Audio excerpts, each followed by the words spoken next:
Our next partner has a product I literally use every day. I started taking Athletic Greens because I wanted the best immune system possible. I'm somebody who takes vitamins every day, and I just felt like Athletic Greens was definitely something to try out. I started taking Athletic Greens to improve my gut health, which is a journey I've sort of been on for the last few years with different probiotics and things like that. Your gut health is tied to so much of your other health, including sleep, that I felt Athletic Greens was giving me the best source for that gut health. One scoop of Athletic Greens is 75 high-quality vitamins, minerals, whole food source superfoods, probiotics, and adaptogens to help start your day right. This special blend of ingredients supports your gut health, your nervous system, your immune system, your energy, recovery, focus, and aging. Okay, so we both started taking Athletic Greens, also known as AG1. I take it in the morning. It's the first thing I do. Sometimes I incorporate it into a shake. It has a great flavor. I also have all of the to-go packets. I took them with me when I traveled. I gave some to my mom. I gave some to other family members that I saw. I really love it because I'm not somebody who drinks coffee and I'm not somebody who takes in caffeine, but I feel like it gives me energy all the way to the end of the day. Yeah, and for me, I am a coffee drinker, but I would take my vitamins and sort of any probiotic in the morning along with what I eat for breakfast. This was such a great supplement to that habit of having breakfast and coffee. It tastes really good too. And it's like one-stop shop for all of your vitamins for the day. Right. It's the small micro habit that you can do every day, and your subscription comes with a year's supply of vitamin D, which is great for these winter months that we're about to go into. And for every purchase, Athletic Greens donates to organizations to help get nutritious foods to kids in need, including No Kid Hungry. It's good for any diet, whether you're vegetarian, on paleo, or keto. AG1 or Athletic Greens is gluten-free, nut-free, dairy-free, egg-free, and there is no added sugar. Athletic Greens also supports better sleep quality and recovery and is a climate-neutral certified company. Right now, it's time to reclaim your health and arm your immune system with convenient daily nutrition, especially heading into flu and cold season. It's just one scoop in a cup of water every day. That's it. No need for a million different pills and supplements to look out for your health. To make it easy, Athletic Greens is going to give you a free 1-year supply of immune-supporting vitamin D and 5 free travel packs with your first purchase. All you have to do is visit athleticgreens.com/gaze. Again, that's athleticgreens.com/gaze, and that's GAZE, to take ownership over your health and pick up your ultimate daily nutritional insurance. I'm really excited to incorporate this on days where we do really long hikes. There's this thing, I feel like, at the end of a trail where it's like you're only 0.2 miles from something. Somehow there's relief, but right. then somehow it feels like the endless staircase. So, you know, I feel like what is there's... that like? I feel what like does that like psychologically do to you? Because it destroys me. I feel like there's some sort of like mathematical equation that we should, you know, like come up with. Yeah. Exhaustion adds 80% more distance or that's something true. like that, because So I always feel that way. It's it's not a small amount. It's like an incredibly significant so amount. Is this like, are we proving a theorem? Is this the Gaze theorem? Have Yes. we like entered into the world of theoretical mathematics I now? like it. Okay. So it's, so PhD yeah, to I come. would say, yeah, like actually, like if I were to give it a real number, I'd say like 75% more distance. Oh yeah, it's like wild. Yeah, when the exhaustion is like high and it's like, oh, okay.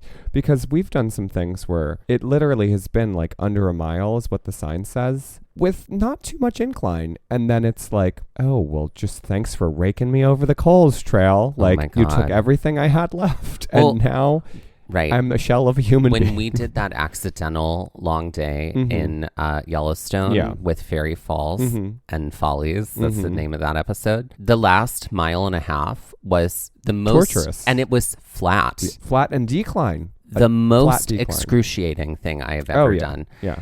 Because I was so tired and so ready to be done. Yeah. And it's like, you know, unfortunately, when you hit the wall, like the wall and the end of the trail rarely match up. Oh, yeah.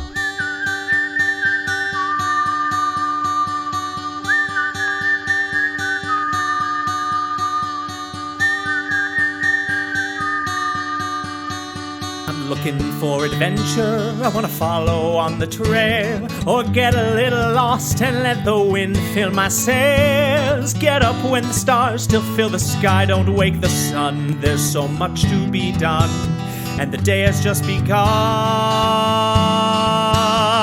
Go where the postcards are real, you can feel.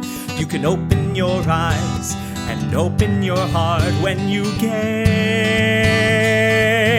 at the national park. Follow you there. At the national park. At the national park. Follow you, I'll follow you there.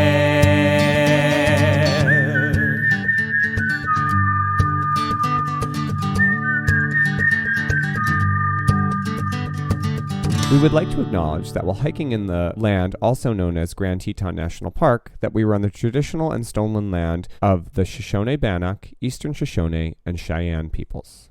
So let's quickly talk about synchronicities. Yeah. Over this 5-week trip that we took in this past summer, the summer of 2021, there were quite a few moments of just total synchronicity. Yeah. Like Stuff unexpected unexpectedly. things happening, being able to see people that we didn't expect. And this was one of them. Yeah. On my own personal Instagram, I'm not posting all the time, but No. I had posted a bunch of photos from Yellowstone. Yeah. And friends of ours who saw my pictures, they texted immediately and they were like, "Oh, are you in this area?" I was like, "Yeah, but we're moving to Grand Tetons tomorrow."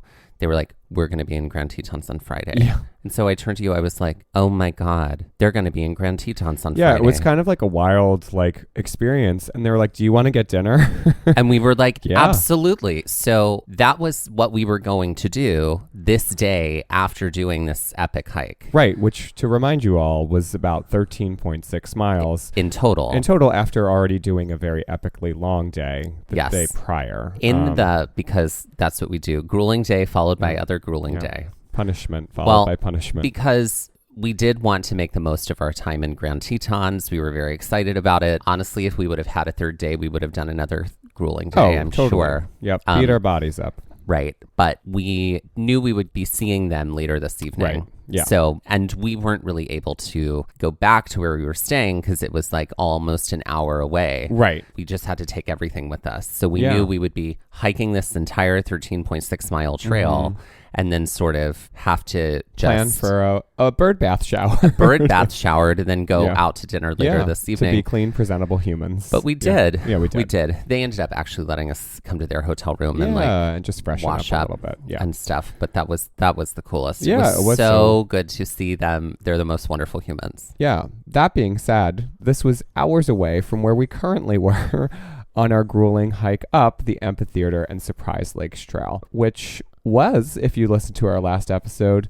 grueling. It was grueling. Yeah. We had done already Probably 16 of the 18 switchbacks when we left At off in our least. last episode. We started at the parking area of the Bradley and Taggart Lake trailheads. We were on the Taggart Lake Trail for a little while. Then we jumped onto the Bradley Lake Trail, and that connected us to the Amphitheater Lake Trail. Yeah. Which a lot of people start the Amphitheater Lake Trail from a different place. From their trailhead. And we wanted to be difficult and add more. So, This is and what we actually see more of the park. Exactly.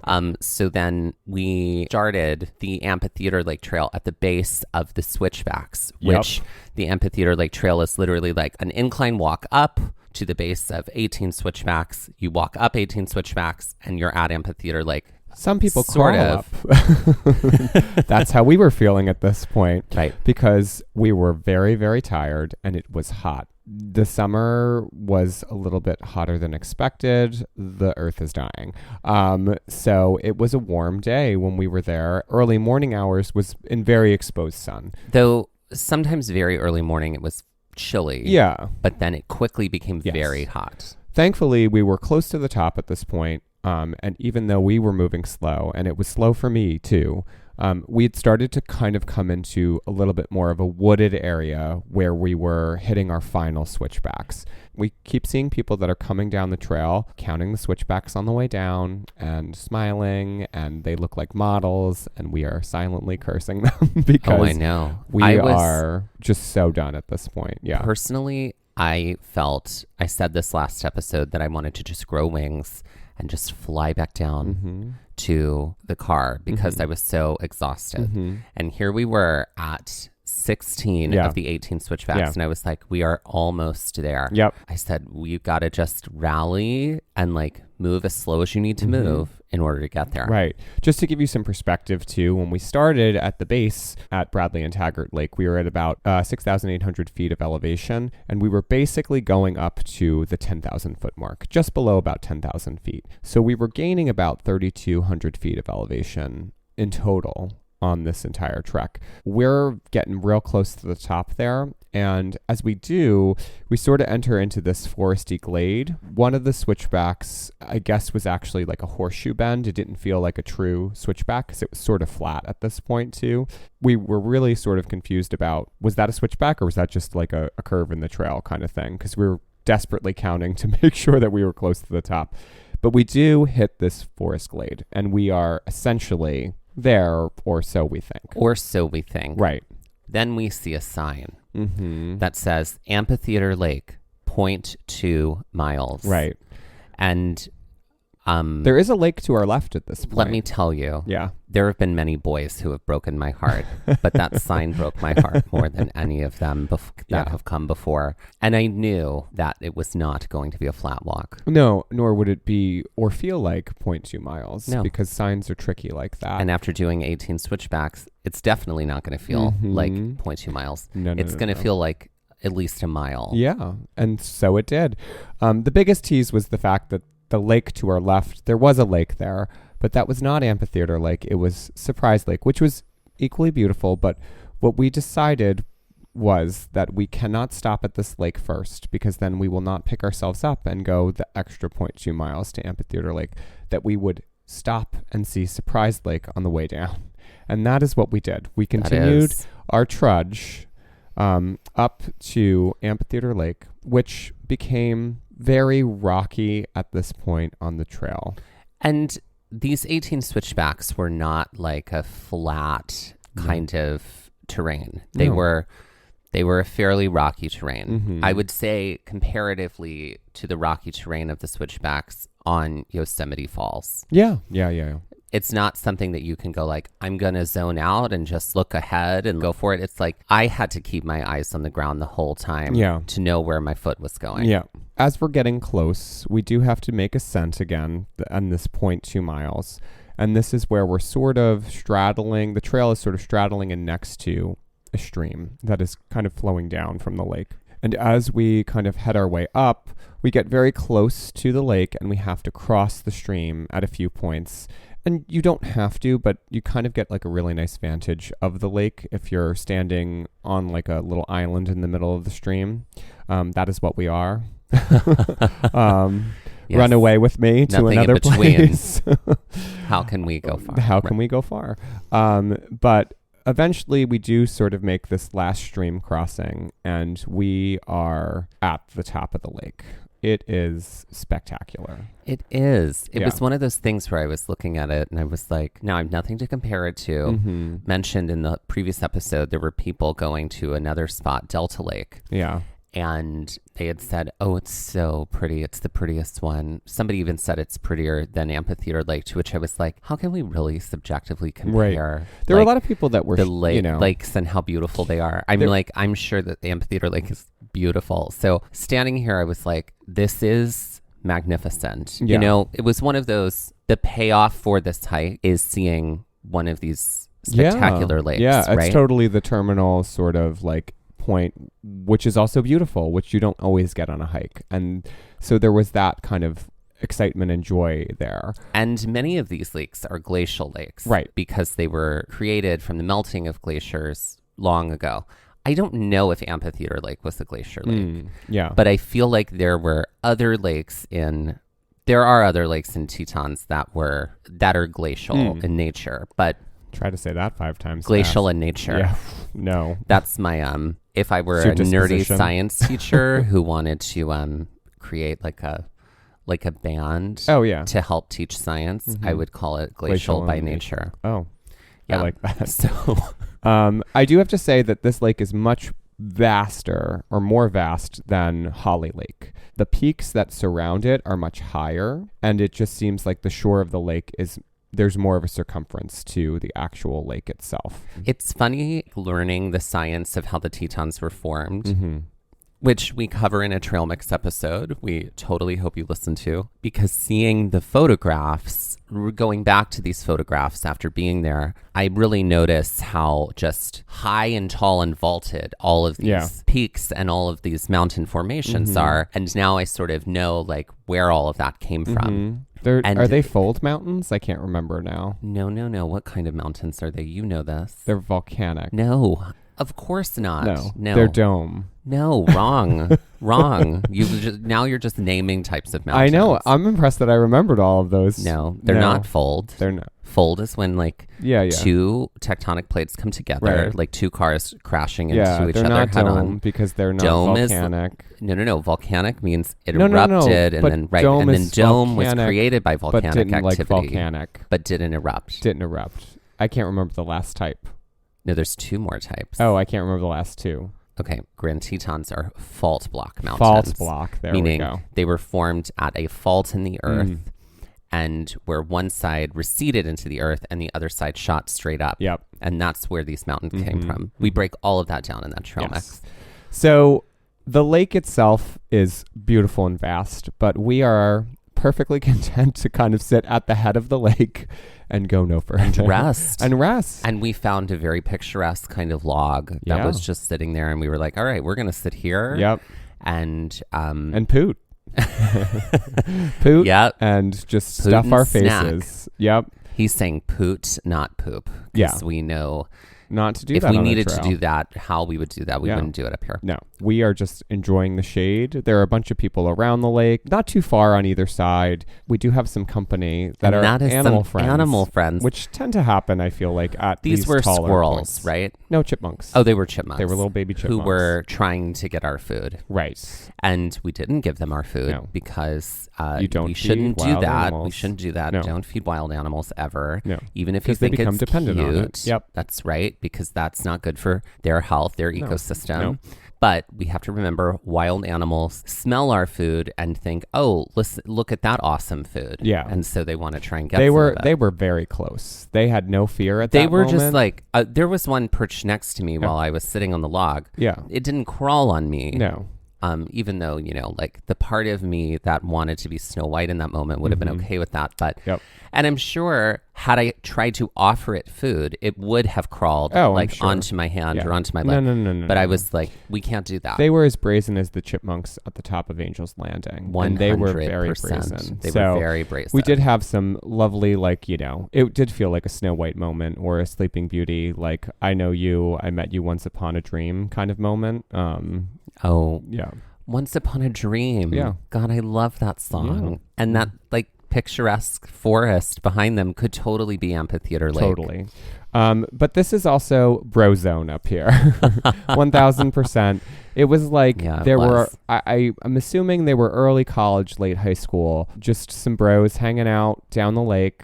And then they traipsed in front of us to hike up. There was a path that went up one of the peaks, but it wasn't really marked on the map that we had. It sort of looked like it was just a desire-y path to get a better vantage maybe down. A lookout. Yes, like a lookout point. They pass us and they keep going until they disappear into the distance. They were very friendly. And eventually... Unlike the bros we went to high school with. Yeah. Eventually, they look like they're coming down, but it's another set of bros that comes down. It's a different group. It's just a different brodeo. We were like, oh, so they went up there and transformed and they came back. Yes. And now they've taken a different form. They anamorphed into their different way. bros. Mm-hmm. It was bros and chipmunks was our experience at the top of Amphitheater Lake. Yeah. And with that, let's take our first break.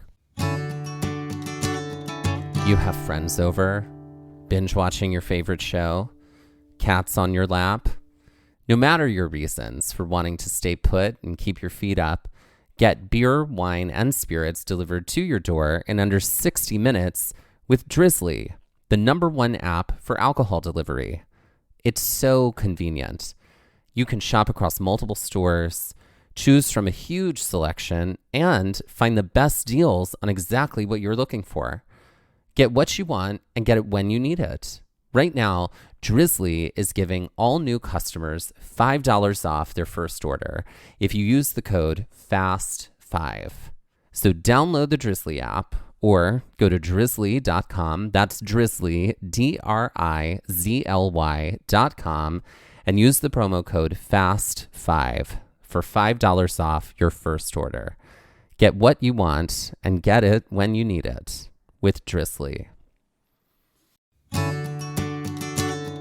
Today's episode of Gaze at the National Parks is sponsored by TrueFire.com, the planet's largest and most comprehensive selection of online guitar lessons, according to Guitar Player magazine. TrueFire's interactive learning tools and massive library of over 50,000 video lessons help guitarists ignite their technical skills, harmonic knowledge, rhythm playing, and soloing. Over 2 million guitar players worldwide learn, practice, and play with TrueFire. Using TrueFire's desktop and mobile apps, guitarists work with multi-angle HD video lessons on any device, anytime, anywhere, and at their own pace. TrueFire's style-specific learning paths guide guitarists every step of the way. Use the assessment tools to find your starting point, then follow the lesson recommendations and track your progress as you work through your personalized TrueFire study plan. And TrueFire's educators are the best in the biz. From Grammy Award winners to world-renowned artists, TrueFire students have access to an unparalleled faculty of over 300 top-notch blues, rock, jazz, country, and acoustic guitar educators. Guitar players can progress faster with private one-on-one instruction, group lessons, multi-track video jams, live streams, song lessons, premium tracks, and so much more. With thousands of 5-star reviews from amateur and pro players alike, you'll find yourself in good company with the world's most comprehensive guitar learning platform. So grab your guitar and ignite your musicality. Visit TrueFire.com and use code GAZE for your free 30-day all-access trial and 50% off your first purchase. That's TrueFire.com/GAZE. And that's GAZE, G-A-Z-E. Okay, we're playing one letter change. Mm-hmm. Yep, 2 words. One letter's different. Shifts, yep. One letter shifts. Into something else. But you got to get it based on a clue. That's right. We played a lot of this on this trail this day. Because this was like keep our brains sane kind of game. Okay, you ready? Brain sane game. Yeah. It is a brain sane game. Mm-hmm. All right.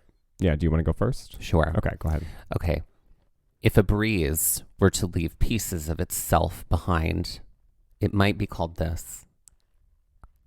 Another way to think about it would be, if a breeze were to leave pieces of its skin behind, you might call it this. A breeze. A breeze. Is wind one of the words? Yes. Breezes don't have skins. They don't. But if a breeze were to have a skin and leave part of it behind. A wind hind? Oh, so close. Yeah. I was looking for wind rind. Oh, okay. Yeah. Okay. If I sent you to protect these pumpkin-like objects on my front porch, you would be doing this. I would be a gourd guard. That's right. Okay. If I were to make a video of me just taking the skin off of fruit, it might be called a this. So many rhymes-based things. Are you hungry? Is film one of the words? No. No. Is movie one of the words? No. If I were to make a smash cut of a whole bunch of clips. Is montage a word? No. And I were to put it on Instagram as a video. A reel peel. There yes, we go. a peel reel. A peel reel. If I fainted and I needed this piece of silverware to bring me back from that faint, it would be this. Oh, This piece of stirring silverware. Sterling? Stirring. Stirring. Yeah. Is spoon one of the words? I would need my this. Oh, if I fainted? I'm thinking of smelling salts. Mm-mm. I don't know. I need my swoon spoon. Your swoon spoon. Bring me back from the depths with my swoon. Speaking of pleasure, if the body of water around a castle decided to make a sound of pleasure, it would be this. A moat moan. That's right. Oh. And lastly, if I needed to tie up a pig, I might use this rope-like material that is often used to tie up newspaper. Swine twine. That's right. Yes. So it was time. Yeah. It was time to begin the part of the day that was going to instantly feel a little bit better, which is the descent. Yeah. Mm-hmm. For some of us. Yeah. Now, famously and consistently, mm-hmm. I turn on and become alive mm-hmm. at the descent. That's the opposite for you. Usually, this is when the decline is the thing that declines your energy. It does. Whereas the incline increases your energy. There we go. Look, I see what you did there. But it's the opposite for us. Yes, usually. Right? Which is just but like today one person emotionally supporting mm-hmm. the other at different moments of the trail. Yeah. Today Rarely are these things mm-hmm. Mm-hmm. aligned. Yes. Except when it's flat the whole time. Yeah, exactly. So we dust ourselves off and we emotionally prepare for what we have to basically retrace. I was thrilled. Yeah. I was like, I bet we make it back down by 3:00. Yeah. Because it was around noon at this time. Yeah, we started around 7:30, 8-ish. 7:30. I think we were a little later than we were the day before. Yeah. And we had already done 6.8 miles up to this point, so we had another 6.8 to just descend. Right. So we did make the promise to ourselves to stop at Surprise Lake on the way down. It is a very different lake from up top. It's smaller. There's trees that sort of line it most of the way around. There is a very tall sort of peak that rises, which is sort of like kind of what frames part of Amphitheater Lake. It's sort of that like very dramatic sort of rise to the right when you head down to the lake. It's very beautiful. It's worth going down to as well. You can see it from the trail, but it's nicer to get a closer view. And you can get very, very close to the shore, which I feel like I walked all the way down and you're like, no, I'm good. I'm good right here at the tree line. Thanks. You do what you need to do. Right. Because you're like, I don't want to do that and then have to come back up. That was your thought process. That is what, Yeah. So, because you know what? Sometimes that's just what you need to do. Sometimes you can look from a distance and still appreciate it. Yeah. Yep.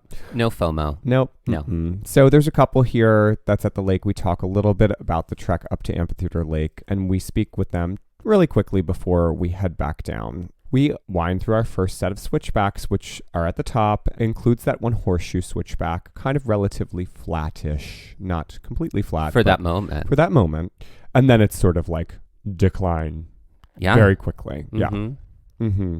And this is where you have fully come alive. I have. Yeah. I'm back to myself now because nothing will take me out of myself more than incline. Mm-hmm. But decline will give it back. Yeah. And we use this term like cat at midnight because cats are sort of nocturnal. But anyone who is the cat owner knows like sometimes in the middle of the night, you just hear cats just like running around and scurrying and jumping on everything. And that's what I felt like I was here now. And I'd come alive again too, because I was very tired at this point as well. And it just was what it was. Yeah. But I think in my off time, if I did more of the stair machine at the gym, if I just made incline more consistently part of my life, I probably wouldn't necessarily like hate it as much, be as debilitated by it so much. But I have to want to do that in order to make that a thing. And I haven't found that in myself yet. So, that's just that. So as we're heading down, there are a lot of people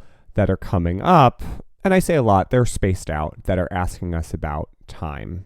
And this is such a hard question to answer. Anytime on a trail, especially a pretty arduous trail like this, it's like, are we close to the top? And you want to be able to give everybody a simple answer and hope. But you also want to be accurate. Yeah. Right? Yeah. Because being that tired on the way up, we've just been those people. Yeah. So you don't necessarily want to, like, I do remember that, like, I forget Yosemite what trail Falls. it was on. Falls. Oh, where it was like, it's just 15 more minutes. And everybody said that for a certainly. Stretch of like 2 miles. For like 2 hours. You just have to cross the snowfield. It's just like 20 more minutes. Yeah. It's like, no, it's not. It's not. And then there was that family on Yosemite Falls who was like, do you think we can make it up in like 15 minutes? And we were like, no, it's like another hour and a half up. Yeah. And they just turned around. Yeah, they were like, oh, we don't have enough time. And here, you want to give people like a accuracy, but also how many factors are in play here. Totally. Let me count the ways. Yeah. You know what I'm saying? Everybody hikes at a different speed. Everybody's need to stop and take a break is different. It's true. You know, do you have young kids with you? Do you have someone that needs to just like take it all in? That's taking photographs. Like what, you know, the nice There's thing a is, lot of factors. This trail was a little easier because we could say, well, you have 2 more switchbacks because we're counting on the way down. Which we, I think, started to do. Yeah. Would say it took us this long, right? Yeah. Because there's no objective answer. No. But these questions didn't stop. No. They were all the way down these switchbacks. As we're walking down these switchbacks, we encounter somebody who looks at me and she's like, oh, Philadelphia. And I was like, what? I'm delirious a little bit at this point. And I had I'm a Phillies exhausted. hat with me. That's like an old hat that I've had since I lived in the city. And I thought I'd brought it on the trip and I was like, oh, am I wearing my Phillies hat? But I wasn't. And she's like, triple bottom. Because I was wearing a Triple Bottom Brewing t-shirt, which are our friends Billy and Tess own Triple Bottom Brewing in Philadelphia. If you've not checked it out, it's an awesome brewery. It's also like a community-centric brewery. It's true. So it's doing really good for the neighborhood and the environment and like they're so good about all of those sustainable practices. Also the beer is delicious. We highly recommend it. And then we're talking about this brewery and like I like wearing shirts that will spark conversation. I like chatting with other people. And so your bossy shirt is clearly one that always strikes conversation. It just says bossy. It just says bossy. It says busy and bossy. Busy and bossy. Yep. Right. Exactly. Yep. But I was delirious and she's like, Triple Bottom Brew. And I was like, oh, right. She mentioned she would go there at least once a week for happy hour. Yeah, it was nice to be able to just like, it's always fun when you run into people that are like in the same area or have like a similar kind of like background. Because it was just fun to have this like synchronistic chat. Also synchronicities. Just having like a few minutes on the trail to be like, oh, that's really cool. What are you doing out here? And just sort of that's what I love about hiking is you have those moments with people, even if it's t-shirts, not the thing that sparks it. It's really nice to be able to have that. And I have to say, that's the thing I missed most about during pandemic when we like still had to be masked on trails, still in it, but like still had to be masked on trails. You don't get those like personal interactions. No, you don't. We keep going. Soon we have passed the shorter switchback area and now we're back to the longer switchbacks. Right. And we are hustling. Yeah. Like we're moving way faster and we're like, we're still going to be there by... I remember like there was part of me that was... I said first, I think we're going to be there at 3. And then part of me was like, maybe we'll be there by 1:30, which is hilarious. Lies you tell yourself. Lies and fallacies I tell myself. So we're making our way down these longer switchbacks. We get to the Delta Lake area. Yes. Or the Delta Lake exit, I'll say. It's sort of like an exit off of the trail. Yeah. There are a ton of people here at this point. Yeah. And it was like a ton of people are just like, oh my God, we're going to Delta Lake. Frothing for Delta Lake. We were like, okay, great. I'm sure it's cute. And like we did look at photos of it later and it is beautiful. Right. And the thing that I kind of like was annoyed by is that on doing further research, we could have hiked down from Amphitheater Lake to Delta and then come back this way and did not realize that. We could have. But whatever. Oh, no well. FOMO. It is what it is. Yeah. Things to do honestly, next time. Anyone we talked to on the trail, specifically here, was just like jonesing for Delta Lake. Like it was hugely jonesing for it. It was hilariously. Hilariously. What was funny was like when we talked to the ranger, no mention of Delta Lake. Nope. Just to Amphitheater Lake. Yeah. So, and I'm kind of glad because the time at Amphitheater Lake was quiet, minus the chipmunks and the bros. I think Delta would have been just crowded. And so there was like the beauty and the solitude up there that, yes, it's nice to see people on the trail. It's nice to hike with them. It is so nice to also have that kind of like solitude in nature and be able to take all that in, for sure. We continue on our path. We're still seeing people as they're coming up. They're asking us how far to the exit to Delta Lake, which like on this switchback, immediately we're like, oh, it's just at the end. But as we keep going, there are some people who are, I think, headed up to Amphitheater Lake who are on switchback like 4 or 5 on the way up, who are like, are we almost there? And we just have to be like, no, honey, I'm so sorry. You're not even close. No. It was like, it's like another hour and a half at least. Yeah. And they're just like, just souls crushed. Yeah. There's no way around it though. No, there isn't. No. And we eventually get back to the trail juncture right around switchback 5 if you're on your way up, and switchback 13 on the way down for Garnet Lake, which is that turnoff there. We were knowing that we were getting much closer. But with that, knowing that we also had very long switchbacks to descend down. And with that, let's take our next break. God, I love this name. All right. Ladies and gentlemen, please welcome to the stage Naria Soul. First of all, the name Naria. Yeah, it's a great I'm name. obsessed with this name. Naria. Naria Soul. Mm-hmm. Naria Soul. Mm-hmm. Who is she? Is she a ghost queen? Is she like a Soul Train queen? Is she what She's is she? a solitude queen. She's a solitude queen. She Interesting. is. But I do think in that solitude, she's also ghostly. Interesting. She like rides the corpse bride, Sally Tim Burton train real hard. I feel like that's her aesthetic. Hold on. Now you're talking. She's a solitude queen, right? I feel like she could do like a comedy act that is like making fun of the different stereotypes of solitude, like having a bunch of cats, being a hoarder, books, being surrounded by books, right? And then like the books could open and people could pop out, and like, you know, it could be a stack. It could be, you know, there could be a lot of like, right? You know, I feel like she might lip sync to I Think We're Alone Now. Oh, for sure. All by myself. I do love that she is rooted in the theme of solitude. God, She's I love a quiet that. queen. She's a solitude queen, right? Maybe she even like in My Own Little Corner from Cinderella.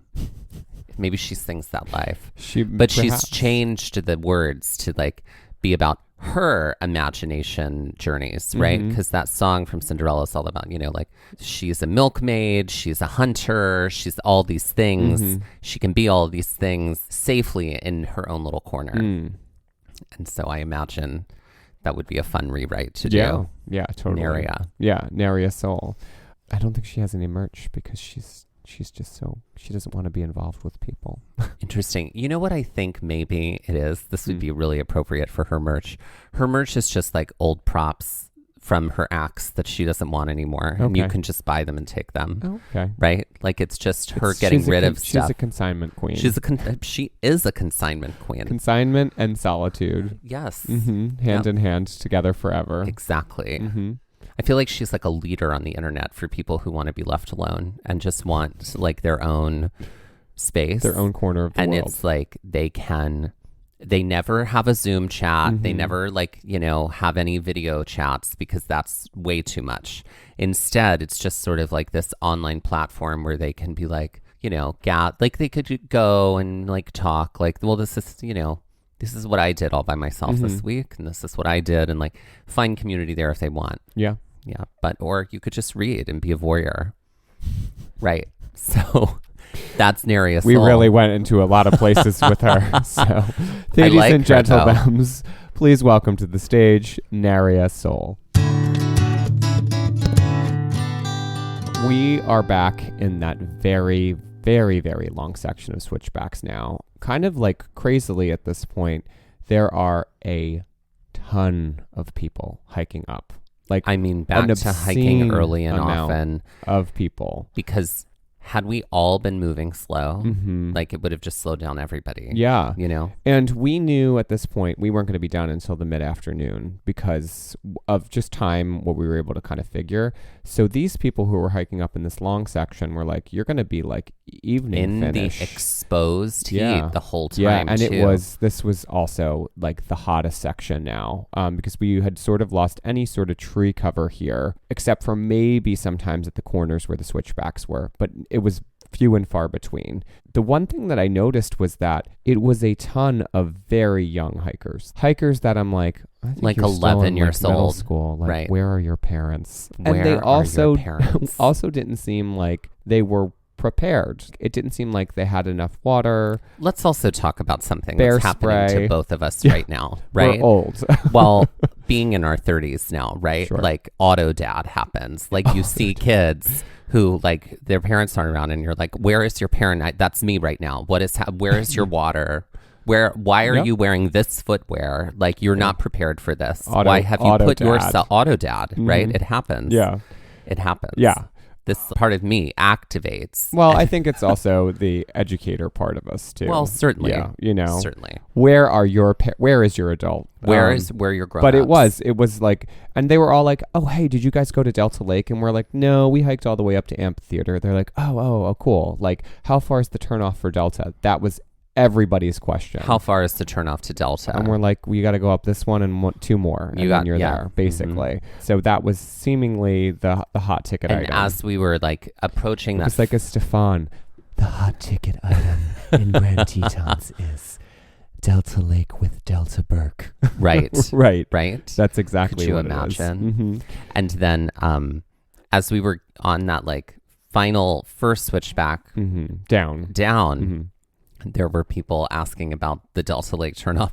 I was like, yeah, so all you have to do is get to like the turn after this switchback and do that 5 more times. Yeah. And they're like, what? Yeah. Yeah. Yeah. It's like, yeah, it's not close. Yes. No. There are also always there's always the one person that, you know, this is going to be me being crotchety, that's hiking with the stereo. Yeah. With their music real loud. I get it in like some a bear people have area, to do what they need to do, I do. especially in a bear area. but there were totally so get many that. people around. Like nobody wants I to think hear that your you're music. just a little sour that people aren't playing the Chicago soundtrack Yeah, that's it. when you figured it out. that is happening. Mm-hmm. It is, despite the heat of the day here, really nice to be able to see the landscape from a different time of day and a different point, because you're basically looking out to your right on the way down is depending on which direction you're headed in on the switchback, the entirety of the Teton Valley. You're on the peaks here, so you're getting to see more of The valley, a later valley lakes, view. Yeah, right. Later valley view. Sounds like a planned community. And also, when we were going up earlier in the morning, it was a little foggier, and now that has Burned lifted off, a yeah. little bit. Yeah, there's a lot of big puffy clouds in the sky, and some of them start to look a little dark, and it definitely gets a little bit more overcast as we make our way down toward Bradley Lake. This is where the wall has really started to... The wall hit really hard. Yeah, it was like, oh, descent. This is great. And then it was We get off of no. the 18 switchbacks. Yeah. We pass through the trail juncture again, and we head off to now what is the right to head back toward Bradley Lake and Taggart Lake. Yeah. And yeah, this was where things were just trudge through. Yeah. Allure of the descent has worn off. Oh, yeah. Gone. And now it was just tiring. It was just annoying. We're making our way through these dense trees again back to Bradley Lake. Mm-hmm. And then we finally make it to that footbridge. And there are a bunch of kids with their parents hiking. And they're like, oh, look, a snake. And you're like, nope. That was great. You're like, I I'm didn't done. run on It was that like moment, it was like a but- water snake. which is not great. No, not great at all. No, snakes that are in the water, you know, my mom always says every snake is poisonous, which is not true. Every snake is not poisonous, but to her, seeing one, it's poisonous. Mm-hmm.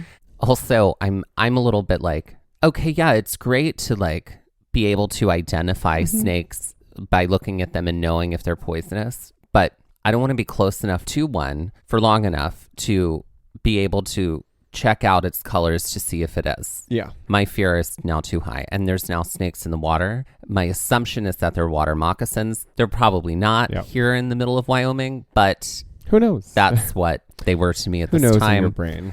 We end up taking a break. There's like a little like log bridge, like after this footbridge, and we sit there for a minute. And I remember I was exhausted, and I was just like, I need to take a break. You were like a wreck of a human being, and I don't say that like a lightly. shell of a person. Yeah. You were seriously. like, I'm done. I don't want to do this anymore. I'm so tired. And I'm. This was not like this was like warranted like exhaustion. And we had originally planned to do like a longer loop, which would have taken us closer to Taggart Lake. But we were just like, no, And we are done. When we were sitting here, I was like, I just have to sit, be dramatic for a minute, Right. and like get some water. Yeah. This was when you were like, all right, I think we should just go back the way we came and not do that longer loop around. It would have been like 3.9 miles versus the 2 that we had originally And we hiked were out like, to this we're not point. doing another 2 miles, Yeah. essentially. Yeah. So we decided to go the shorter way back, which And was the way we came. This is where it starts to rain a little bit too. Yeah. We get a little bit of a like sort of a sun shower, but there was some thunder in the sky too. We're like, sucks for anybody going up there now. Yeah, it did. Not great. Like once we get up this log bridge, this is where we have to make an ascent back up to sort of that shrubby area we started in the morning where we got that which was epic along view to the side of Tetons. Taggart Lake.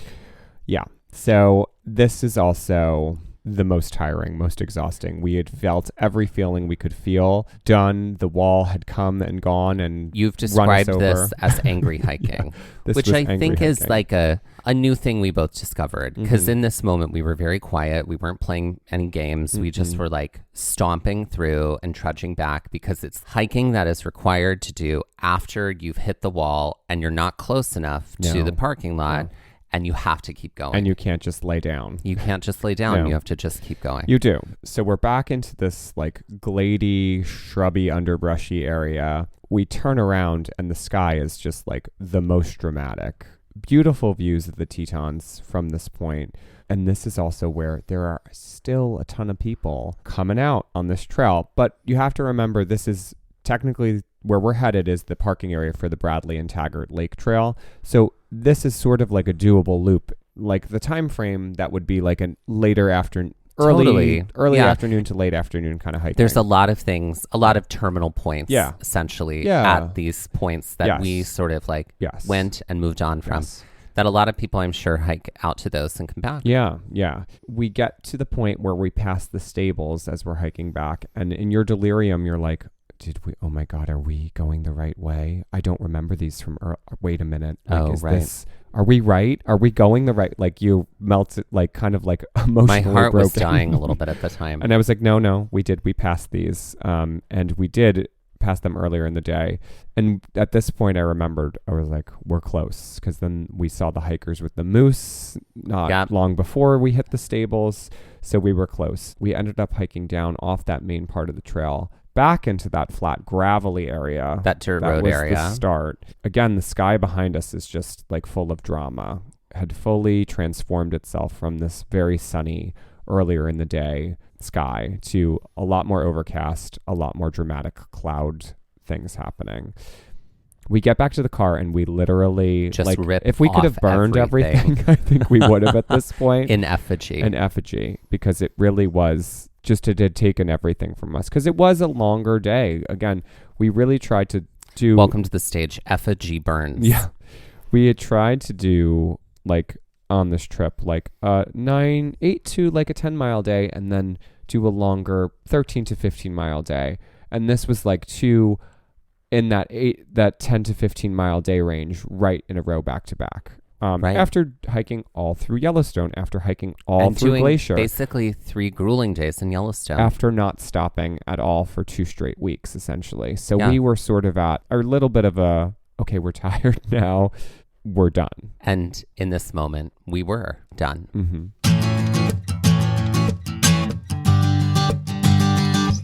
All right, so let's put the descent of this trail on the Cairnstone scale. We did put the ascent. Let's put the descent. Right. So we did say that was like a 10. We did say it was a 10 out of 20 10. out of 20. 20 out of 20 Cairnstones on the Mhm. way up. Yeah. To go all the way from, let's put it all in one. Yeah. All the way from Amphitheater Lake back down to the Taggart Lake parking area. Mhm. I'm going to say it's a 6 for me. I'm going to say it's an 8 for me. Okay. Because especially just the amount of energy that descent took out of me. Hmm. Also, the amount of hiking we had done then and the days before, it's like an 8 for me. So Okay. that's 14 out of 20 Cairnstones. Great. So let's end this episode the way we end all of our full-length episodes, with some Jeopardy-style trivia. Great. All right, Mike, why don't you start us off with your category? Okay. My category is called Delta, Delta, Delta, which is an example Or of tridelt. an epizeuxis, which in literature is a form of repetition in which a word is repeated immediately for emphasis.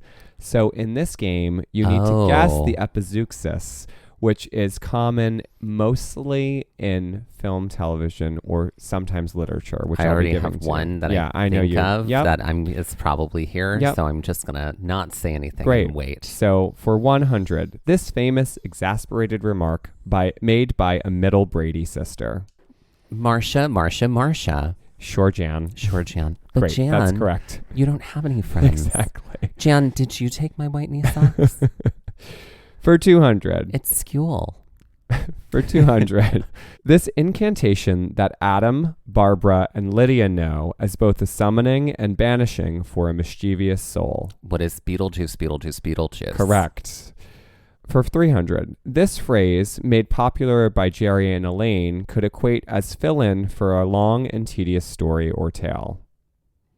Oh, I don't know. Oh, I guess this is I like don't such know a this common, Seinfeld thing. What is yada, yada, yada? Yada, yada, yada. Okay. Okay. Yeah. For 400, this phrase by a one-name comic strip lady obsessed with confections is a crossover line in an early smash cut on 30 Rock. What is chocolate? Ack. That's correct. The Kathy cartoon. Which is for Kathy. I love the Kathy cartoon. And for 500, the start of this soliloquy in a play by the Bard speaks to the futility of life after this character's ambitious wife dies. Okay, it's Macbeth, right? It is Macbeth. Do you know the... Yes, I do. The Hold epizeuxis? on. I am struggling to remember this right now. It's also something that Annie might say. Oh, tomorrow, and tomorrow. That's it. Creeps in this petty pace from day to day. To the last syllable of recorded time. That's right. There you go. I do love the Scottish plays so much. There you go. And that is Delta, Delta, Delta / epizeuxis. Great. I had fun with that. Awesome. My category is called the Bro Zone. So in this category, every answer will contain the letters BRO. Great. And it will be presented in bro. Cool. So ready for 100. Bro, all of my gym shorts and gym shirts are from this clothing store that was like popular in the 90s, man. And the logo kind of looks like a rhombus inside of a rhombus. And yeah, I am talking about geometry. A rhombus inside of a rhombus? Yeah. Oh, gosh. It's like a diamond shape, an equalateral diamond. No. I understand. Okay. What is umbro? That's right. Umbro. What's umbro? For 200. Bro, I'm going to go to the beach because I want to get a base tan. Have you got a bottle of that stuff that will make me tan a little bit faster? I see guys using it all the time and I'm like, I got to get me some, bro. What is Brotan lotion? No, but we should open that up. What is bronzer? Bronzer. Yeah. Brotan lotion. Great. For 300. Bro, these chicks on this TV show are like mad funny, bro. Like they live in New York, they're friends, they go on these wild adventures and they sing songs like I bike. What is Broad City? Correct. For 400. Bro, listen, if you're going to put something in the oven, man, it's only going to take heat from the bottom. If you want to get it all crispy at the top, you got to put it on that other setting, bro. What is broil? That's right. And for 500. God, I'm so okay with making fun of like toxic masculine bro culture. It's A-okay with me. Brotan lotion. We'd be millionaires. Nobody's steal it. Yes, for 500. Bro, you won't believe it. Like, this place has got elephants and tigers and lions and penguins. They even got snakes, bro. And it's just a short ride from Manhattan. And, bro, it's free on Wednesdays. We gotta go. What is the Bronx Zoo? That's right, bro. You got it right. That's right.